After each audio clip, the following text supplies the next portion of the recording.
सभी को मेरा नमस्कार। जैसा हम सभी जानते हैं कि ज़िले में जो कोविड की जो दूसरी लहर है वो अभी भी एक्टिव है और कोविड के जो पॉजिटिव केसेस हैं वो लगातार ज़िले में आ रहे हैं। हमारी जो रिकवरी रेट है उसके मुकाबले में पॉजिटिविटी रेट में ज़्यादा वृद्धि दर्ज की जा रही है। और इसके साथ साथ जिस तरह से हमारा टूरिज़्म सेक्टर भी खुला है, मार्केट में लोगों की भीड़ बढ़ी है, उससे जो है कोविड अप्रोप्रिएट बिहेवियर है, एसओपीज़ है, उसको इम्प्लीमेंट करने की बहुत ही सख्त आवश्यकता है।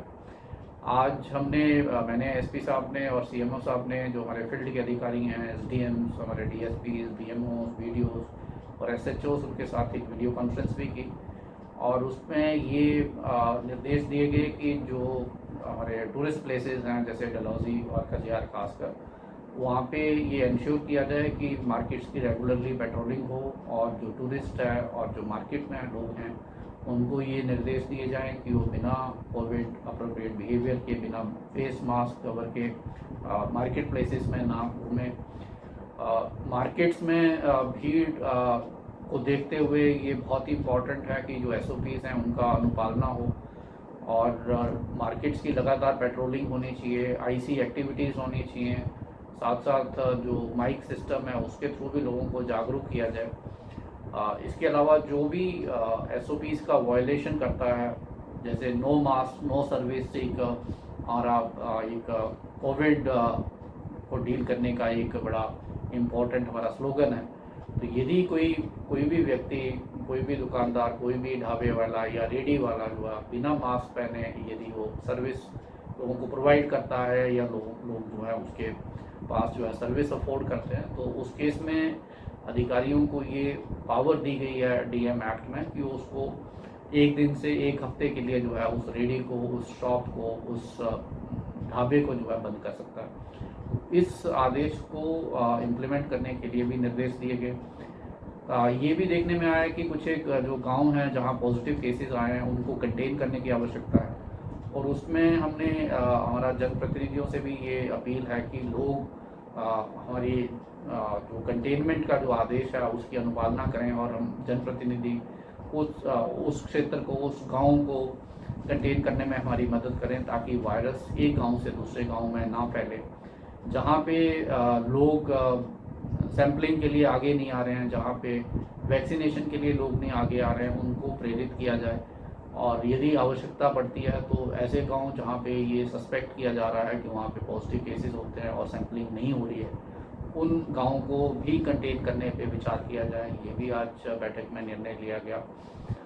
एक चंबा शहर में जो चिंताजनक बात जो हम देख रहे हैं कि चौगान में बड़ी संख्या में भीड़ इकट्ठी हो रही है, उसमें खासकर छोटे बच्चे और जो बुजुर्ग लोग हैं वो चौगान में नज़र आ रहे हैं।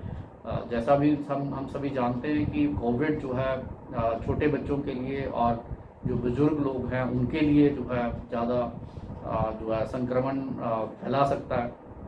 तो इन जो बच्चे हैं और जो बुजुर्ग लोग हैं उनको घरों से तभी बाहर निकलना चाहिए जब बहुत ही आवश्यक है। बच्चों को इस तरह से चौगान में लेके आना और जिस तरह से वो खेल रहे हैं, बिना मास्क के लोग घूम रहे हैं, तो इसको काफ़ी गंभीरता से लिया गया और लोगों को जागरूक भी किया जाएगा और उसके साथ साथ जो वायलेशन करते हैं उनको चालान भी किया जाएगा। और यदि लोग फिर भी नहीं मानते तो हमें सख्त निर्णय लेने पड़ सकते हैं, जिसमें चौगान में लोगों की एंट्री भी रिस्ट्रिक्ट हो सकती है और चौगान को बंद करने के बारे में भी विचार विमर्श हो सकता है। तो हमें इस तरह के निर्णय ना लेने पड़े। मेरी सभी से निवेदन है चंबा वासियों से कि वो कोविड के खतरे को गंभीरता से लें। बच्चों को घरों में इसलिए रखा गया है, स्कूल इस करके बंद किए गए हैं क्योंकि बच्चों को संक्रमण का खतरा है। और यदि अगर हम इस तरह से खुले में उनको मार्केट प्लेसेस में लेके आते हैं, उनको अगर चौगान में इस तरह से लेके घूमते हैं, तो मुझे लगता है कि हम उस खतरे को जो है वो न्योता दे रहे हैं और इस तरह की जो व्यवहार है वो बिल्कुल अनुचित है। तो इसको इस तरह से करने से परहेज करें और हम सभी मिलके जो है कोविड को हरा सकते हैं।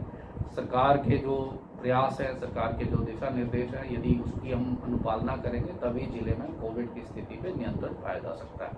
और यदि स्थिति नियंत्रण में रहती है तो हमारा बिजनेस भी चलेगा, हमारी बाकी एक्टिविटीज़ भी चलेंगी और सारी चीज़ें जो है वो सही चलेंगी। लेकिन यदि कोविड की स्थिति जो है वो बिगड़ती है तो उससे हमारा व्यापार भी प्रभावित होगा, हमारी मूवमेंट भी प्रभावित होगी और उससे सभी को जो है फ़र्क पड़ेगा।